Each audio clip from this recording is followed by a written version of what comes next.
오늘 본문 말씀은 이제 요시야 왕의 죽음에 대한 말씀이 나왔습니다. 요시야 왕의 죽음. 말씀드린 대로 요시야 왕과 관련돼서 아주 너무 궁금한 미스테리가 두 가지가 있어요. 하나는 이 어린 요시야 왕이 어떻게 그 어릴 때부터 다윗의 길을 걸으며 이 어마어마한 이 종교 개혁을 할 수 있었을까라는 거예요. 그에 대한 답은 우리가 하여간 상고해 봤습니다. 그것은 하나님께서 요시야를 이미 그렇게 택하시고 요시야를 통해서 하나님께서 이런 놀라운 역사를 이루어 주시다. 전적인 하나님의 은혜였습니다. 요시야가 그 은혜를 헛되이 받지 않고 순종함으로 요시야를 통해서 하나님이 이렇게 놀라운 역사를 이룰 수 있었을 것입니다. 또 하나 궁금한 것은 요시야 왕의 죽음이에요. 죽음. 어떻게 요시야 왕이 이렇게 죽을 수 있을까라는 거예요. 여러분, 남유다의 선왕을 3대 선왕을 뽑으라 그러면 당연히 여호사밧, 히스기야 그리고 요시야 왕이 들어갑니다. 요시야 왕은 정말 신실하고 하나님을 경외했던 정말 성군이었습니다. 이런 요시야 왕이 38세 정말 단명을 한 거죠. 전쟁에 나가서 죽었어요. 전쟁에 나가서. 여러분, 이스라엘 역사를 보면 전쟁에 나가서 죽은 왕들은요 거의 다 100%가 하나님 앞에 우상 숭배하고 불순종하고 그래갖고 다 죽는 거예요. 근데 요시야 왕은 그런 적이 없습니다. 근데 이 요시야 왕이 전쟁에 나가서 화살을 맞고 죽었어요. 게다가 요시야 왕이 여러분 모든 남유다 여러 백성들에게 정말 희망의 등불이었다고요. 이제 우리 나라도 다시 한번 일어날 수 있다, 부흥할 수 있다고 하는 희망의 등불로 탁 타오르는데 이런 왕이 그냥 요절해 버린 거예요.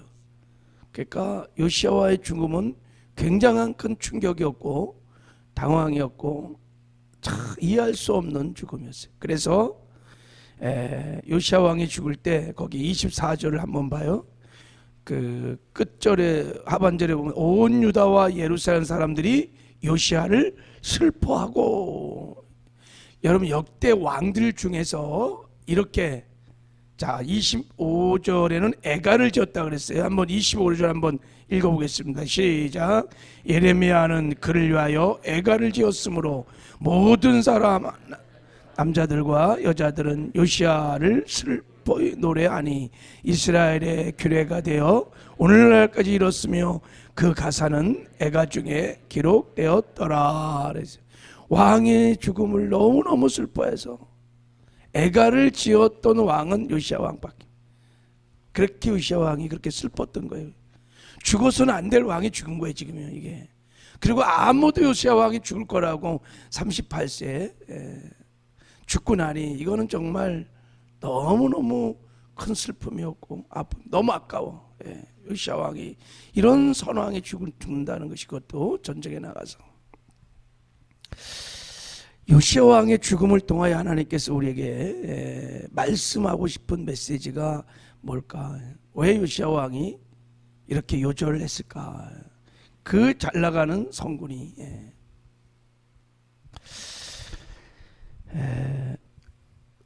요시야 왕이 당시에 좀 우리가 이제 요시야 왕이 왜 전쟁을 나가야 됐는지, 좀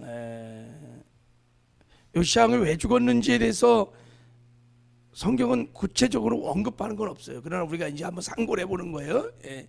그럼 이제 요시야 왕이 왜 전쟁을 나가게 됐는지, 그 당시 국제 정세가 어땠냐면 유다의 원수였던 아수르 제국이 이제 기울 때였어요. 점점 기우면서 신흥 바벨론 제국이 꿈틀대며 이제 일어나는 시즌이야. 그 시즌이. 이제 바벨론이 막 이제 일어나는 시즌이었어요. 그때 저 아래 있었던 애굽이 바벨론이 막 신흥 대국이 막 일어나는 거에 대해서 탐탁하게 여기지 않았습니다. 패권을 잡으려고 그래서 애굽의 왕 느고가 이 침몰하고 있는 그 아수르를 도와서 바벨론과 전쟁을 벌이는, 그게 그 유명한 무슨 전쟁이냐면은 갈그미스 전쟁이 유명한 중동 전쟁입니다. 갈그미스라는 전쟁. 이 전쟁을 통해서 이제 신흥 바벨론 제국이 역사에 등장하는 큰 전쟁이었습니다. 이 전쟁을 하게 된 거예요. 이렇게. 자, 우리 한번 이제 20절을 한번 읽어보도록 하겠습니다. 20절 시작. 이 모든 일 후에 곧 요시아가 성전을 정돈하기를 마친 후에 애굽 왕 느고가 유브라데 강가에 갈그미스를 치러 올라왔으므로 요시아가 나가서 방비하였더니, 그래서 애굽 왕 느고가 갈그미스로 올라온 거예요. 아수르를 도와서 바벨론을 싸우려고, 이제 바벨론을 저지하려고 올라오는 전쟁에, 자 거기에 이제 이때 요시아가 애국 군대, 올라오는 애국 군대를 딱 맞서 쓴 거예요. 못 간다, 나를 죽이고 가라, 이런 얘기예요. 못 간다. 그러니까 왜 요시아 왕이, 아니 다른 막 제국들이 전쟁 사이에 왜 끼어들어갖고 못 올라가 그러면서 이렇게 막았을까요? 추측하기를 아수르는 남유다의 원수의 나라입니다. 북이스라엘을 아수르가 일단 먹었잖아요. 게다가 할아버지 므낫세 때 막 므낫세 왕을 짐승처럼 끌고 가갖고 막 그러니까 민족적으로 원한이 있었던 나라가 아수르입니다. 아수르. 남유다에게 있어서. 그러니까 우리로 말하면 일본과 같은 나라입니다. 이게 이제. 그렇기 때문에 애굽이 아수르를, 이 멸망하는 이 나라를 그냥 두면 멸망할 건데 이걸 도와서 바벨론을 치려고 그러니까 이 요시아 왕이 아마 이것을 싫어하고 막았을 것 같아요. 그리고 남유다 모든 백성들이 여기에 대해서 동의를 했을 겁니다. 원수의 나라니까, 그죠? 원수 나라를 돕는 애굽을 막았은 겁니다. 그때 이제 애굽 왕이 말합니다. 애굽 왕이 말해요. 자, 우리 21절을 한번 읽어보겠습니다. 21절 시작. 느고가 요시아에게 사신을 보내어 이르되 유다 왕이여, 내가 그대와 무슨 관계가 있느냐? 내가 오늘 그대를 치려는 것이 아니요 나와 더불어 싸우는 족속을 치려는 것이라. 하나님이 나에게 명령하사 속게 하라 하였은즉 하나님이 나와 함께 계시니 그대는 하나님을 거스르지 말라. 그대를 멸하실까 하노라 하나. 그러니까 애굽 왕이 나 당신하고 싸우려고 지금 가는 거 아니다. 피해라. 이거 지금 하나님이 나를 가서 싸우라고 그래서 내가 지금 하나님의 명을 받고 올라가는 거다. 만약에 나를 건드리면 너도 죽는다. 왜?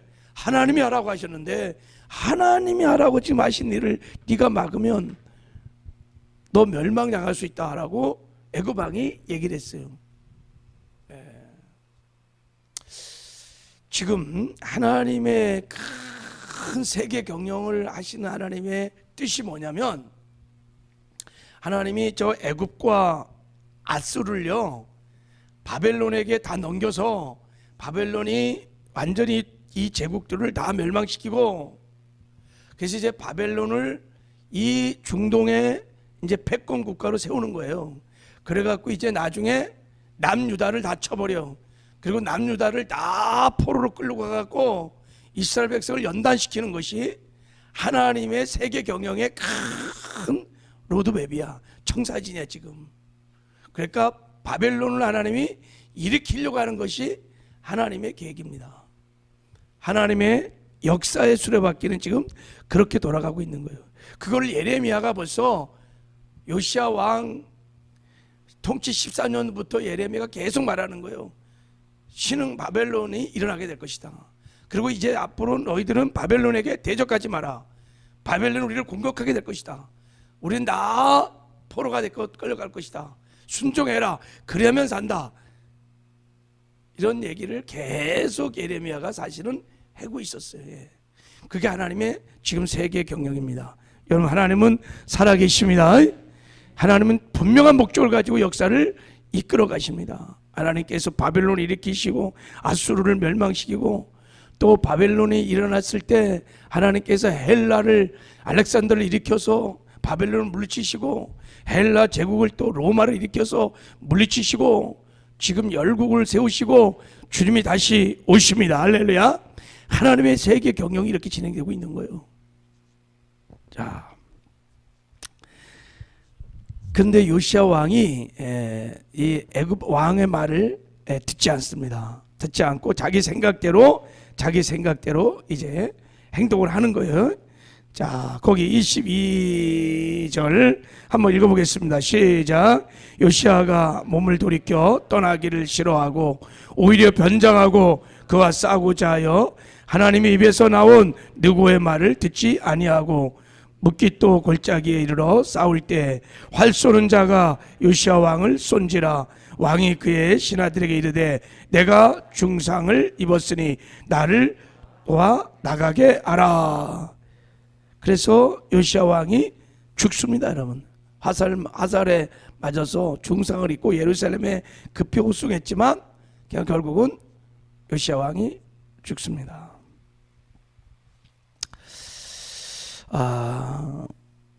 왜 여러분 요시야 왕이 이렇게 죽었을까? 하나님이 요시야 왕을 통해서 우리에게 말씀하고 싶은 메시지가 뭘까?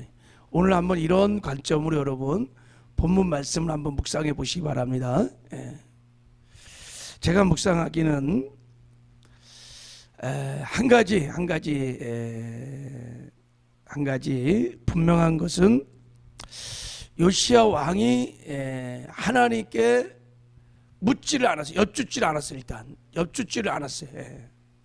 이 큰 전쟁을 치르는데 하나님께 엿주지를 않았습니다. 한 나라의 군대를 지금 움직여서 대국과 전쟁을 하는데 하나님께 전혀 엿주지를 않았습니다. 더 나아가서 애굽 왕이 분명히 말했습니다. 이것은 하나님이 나에게 명령한 것이다. 그리고 나는 하나님의 뜻대로 지금 전쟁을 지금 하러 가는 거다. 그래서 나를 건드리면 이건 하나님의 건드리는 것이고 하나님이 대적하는 거다. 멸망당할 수 있다라까지도 말을 했는데 그것이 아무리 헛소리라 할지라도 나라의 군대를 움직여 전쟁을 치르는데 물었어야 되는데 요시야 왕이 묻지를 않았습니다. 요시야 왕이 묻지를 않았어요. 왜 묻지 않았을까요? 그것은 20절에 보면 이 모든 일 후 곧 요시야가 성전을 정돈하기를 마친 후에 이런 말씀이 나오는 걸 보면 요시야 왕이 하나님의 은혜를 잠시 망각하고 일단은 교만했던 것이 분명합니다. 자기가 종교개혁하고 막 사무엘 이후로 유월절을 막 지키고 그러니까 하나님이 인정해 주시고 온 백성이 요시야 왕을 막 추대하고 존경하고 그러다 보니까 자긍하는 마음들이 있었을 것 같아요. 항상 그래. 하여간 그래서 모든 왕들이 끝이 별로 안 좋아. 끝이 안 좋아. 항상 이 하나님의 나의 나됨은 하나님의 은혜입니다 라고 더욱 이럴수록 겸손해야 되는데 그렇지 않았던 것 같아요. 그러다 보니까 자기 생각, 자기 육신의 생각을 쫓아가는 거예요. 왜냐하면 아수르는 당연히 원수의 나라인 거예요. 그 원수의 나라를 돕는 애굽을 막는 것은 하나님의 뜻이라고 자기가 생각했을 거예요. 백성들도 여기에 대해서 이런 요시야 왕의 결단에 대해서 다 동의를 했을 겁니다. 자기의 육신의 생각을 쫓아서 그냥 전쟁을 한 것입니다. 이것이 요시야 왕이 죽음을 당했던 이유일 것입니다. 그리고 더 중요한 것은 하나님의 세계 경영, 하나님의 역사, 하나님의 섭리를 요시야 왕이 읽어내지 못했어요. 예레미야를 통해서 계속해서 지금 하나님이 뜻을 말씀했었어요. 바벨론이 일어날 것이고 남유다 너희들을 바벨론에 하나님이 심판할 것이다. 그리고 포로로 끌려갈 것이다. 이런 하나님의 신제국 바벨론을 일으키려고 하는 하나님의 섭리와 역사들을 왕으로서 제가 보기에는 읽어내지 못했습니다. 그래서 예레미야 선지자의 말도 듣지 않은 거예요. 그건 있을 수 없는 일이다. 그래서 귀가 닫힌 겁니다. 여러분, 우리가 하나님의 역사, 하나님의 경륜이 섭리를 알지 못하면, 깨어 우리가 정말 하나님의 뜻을 읽지 못하면, 여러분은 하나님의 큰 역사에, 구속의 역사에 거역하는, 정말 불순종, 그래서 멸망을 당하기도 하고, 하나님의 역사를 읽어내면 하나님께 또 쓰임도 받는 존귀하고 영광스러운 삶도 살게 될 줄을 믿습니다. 육의 생각은 사망이에요. 영의 생각은 생명과 평안인 줄 믿습니다. 특별히 마지막 때, 우리가 이런 말씀을 보면서 마지막 때 여러분, 하나님이 지금 세계 경영의 목적을 가지고 세계를 경영하고 있습니다. 잘 읽어내야 됩니다. 지금 하나님이 어떻게 역사를 지금 이끌어가는지. 그냥 막 세상에 빠져서 그냥, 그러면 우리도 하나님의 뜻을 거스릴 수 있는, 요시야처럼 뭐가 뭔지 모르는 거예요. 이 세상이 판도가 지금 어떻게 돌아가고 있는지를 모르는 거예요. 그러니까 하나님의 뜻을 이루어가는데 방해를 하는 거예요. 방해를 하면 죽는 거예요. 하나님이 지금 이렇게 역사를 이끌어가려고 하는데 반기를 들어, 그러면 죽어요. 반대로 그것을 깨닫고 순종하면 복을 받고 쓰임을 받고 존귀와 영광을 얻는 줄 믿습니다. 그래서 깨어서 기도해야 돼요. 특별히 기도할 때 겟세마네 기도를 하셔야 돼요. 하나님, 정말 하나님의 뜻이 무엇입니까? 내 생각 내려놓고, 육의 생각 내려놓고 하나님의 뜻을 구하는 기도를 해야 합니다. 하나님, 여러분, 우리 이 땅에 살아가는 동안에 어떤 상황, 어떤 형편에서도 하나님의 주권을, 하나님이 살아계셔서 우리의 역사를 이뤄가시고, 또 우리 교회의 역사도 이뤄가시고, 나의 인생도 하나님이 이뤄가시고, 이것을 믿으시고, 내 생각, 내 육신의 생각, 내 고집들, 여러분 나의 형편, 처지들 다 내려놓으시고 늘 하나님의 뜻을 구하시길 바랍니다. 하나님께 기도하면, 겟세마네 기도를 하면 하나님께서 당신의 영의 생각을 가르쳐 주십니다. 정말 하나님의 뜻이라면 순종하겠습니다 라고 하나님께 물으면 하나님이 당신의 뜻을 가르쳐 주십니다. 그 영의 생각에 순종하여 우리가 나가면 하나님께 쓰임받는 존귀하고 영광스러운 하나님의 뜻을 이루는 그런 삶도 살게 될 줄을 믿습니다. 우리 모두 다 이런 삶을 살아내는 저와 여러분 되기를 주님의 이름으로 축복합니다. 하나님 감사합니다. 육의 생각은 사망이요 영의 생각은 생명과 평안이니라. 하나님, 우리가 어떤 처지, 어떤 상황에서도 늘 하나님의 주권을 인정하고 내 생각, 내 견해, 내 처지와 형편들 다 내려놓고 부인하게 하시고 늘 하나님의 뜻을 구하게 하여 주시옵소서. 그래서 하나님이 주시는 영의 생각을 쫓아 순종함으로 우리의 삶을 통하여 하나님의 뜻을 이루어가는 존귀하고 영광스러운 삶들을 살게 하여 주시옵소서. 함께 하시는 것 감사하고 예수님의 이름으로 기도했습니다.